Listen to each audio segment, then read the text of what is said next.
Hello everyone, how are you doing? This is MD Tech here with another quick tutorial. In today's tutorial, I'm going to show you guys how to turn on or off closed captions and subtitles on your YouTube videos.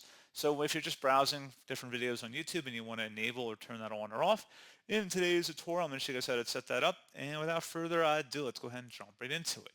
So all you have to do is just navigate over to whatever video you want to enable the captions for, and then select the little CC button that says subtitles / closed captions when you hover over it, and left click on that.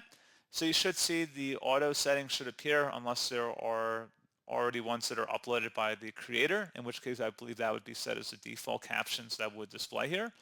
If you want to adjust the closed caption settings, select the settings button, and then you can adjust where it says subtitles / CC, which is just closed caption. Click inside of here. And if there are multiple languages, you can select them from the list here, and then that would update on the video player. So pretty straightforward process on that, guys, on how to do that. And as always, thank you guys for watching this brief tutorial. I do hope I was able to help you out, and I do look forward to catching you all in the next tutorial. Goodbye.